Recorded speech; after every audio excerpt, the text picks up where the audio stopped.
Welcome back.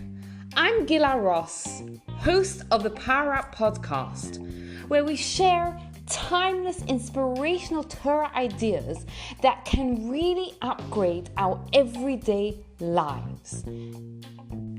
This episode is dedicated as a thank you to all the people who so generously supported C's campaign this past weekend and helped us smash our target of bringing in £1 million to continue the vital work that we do. In last week's episode, we discussed strategies for beating the desire within us to do bad. Afterwards, I still got the question, why were we created with the desire to do bad at all? If you think about it, there are two forces. There's the force for good, for kindness, and there's the force of bad. And both of them are within us, and they both come from God. They both come from one source. And both of those forces give us mixed messages. The good force and the bad force, they vie for our energy and our time. On the one hand, we want to live a life of meaning, a life of spirituality, a life of giving, a life of growth. But on the other hand, we also want fun. We want games. We want enjoyment. And while we would like to achieve both, we know that sometimes we have to be willing to forgo one for the other. So oftentimes when it comes to the big decisions, right, like who to marry, where to live, etc., we keep our big picture vision in our mind.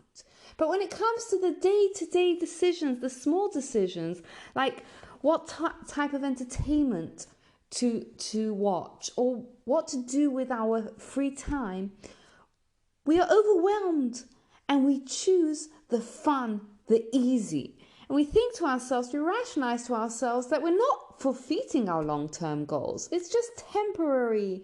It's just for today. Don't worry, we're still going to achieve that greatness. We're still going to go for a life of meaning and spirituality. It's just now, leave me alone and let me be. Just today, just tomorrow.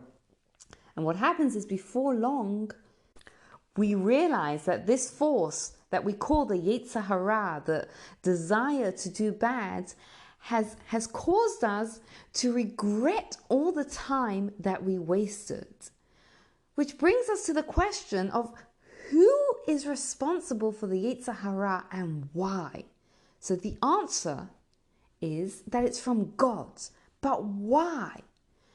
So let me tell you a story.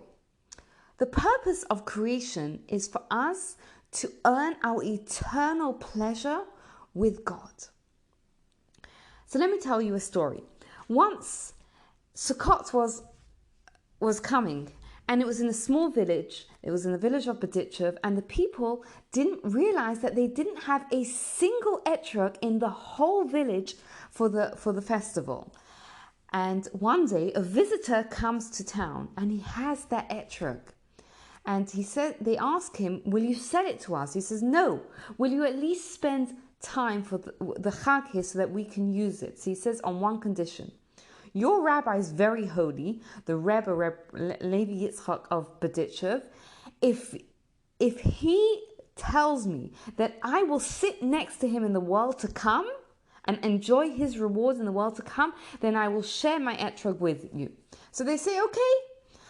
It comes the first night of Sukkot, and at the end of the synagogue, everyone goes home, and the visitor realizes no one has invited him home for the meal. So he's standing there and waiting, and he's embarrassed. So what's he going to do? He has to eat in a sukkah. So he goes and he starts knocking on people's door, and they say, no, sorry, we can't. And finally he realizes something's up. What's going on? So he says to someone, what's going on? So they said, the rabbi said, we cannot let you in. So he goes straight to the rabbi's house and he says, why on earth did you say that I can't that no one can take me in. So he said, listen, if you give up your right to sit next to me, which you bargained for with your etrog, I'll allow you to eat and sleep in my sukkah. So the man thinks about it, and he decides that the value of sitting, of doing the mitzvah of eating in the sukkah is worth giving up sitting next to the rabbi. So he does. So he says, okay, fine, I'll do it. And he says, the Rebbe then says to him, now I can grant you your request, and now you can indeed sit next to me in the world to come. And he says to him, what's going on? So the Rebbe explains, he says to him, when you first made the request, I had no choice but to give it to you because I wanted that etrog. I wanted the whole village to be able to benefit from your etrog. But I realized that you're going to hate it there. You're going to sit next to me. You're going to feel so out of place. You're going to be so embarrassed. Imagine being, somewhere where you're so out of your league. I didn't want you to have to suffer through that. So I put you in a predicament where you had to give that up in order to do the mitzvah. And that challenge, that predicament that you had, when you were able to overcome it, you earned the right to sit in the Hall of Fame. And that is what our Yetzer Hara is for us.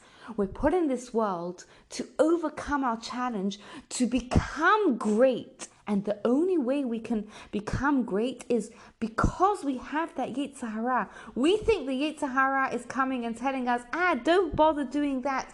Just enjoy yourself. Just have fun. Don't worry about your growth. What he's really whispering to us,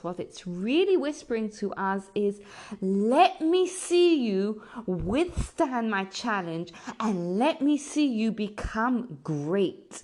It may look like a nuisance, but he is giving us the ticket to eternal pleasure, and also, perhaps more importantly, the Yetzer Hara, the desire to do evil, helps us enjoy our time here on earth. Think about your moments of satisfaction. It's when you overcame your challenges. So the Yetzer Hara was given to us. It's our personal coach. It helps us earn our right to sit in the Hall of Fame in the world to come, and it helps us enjoy this world.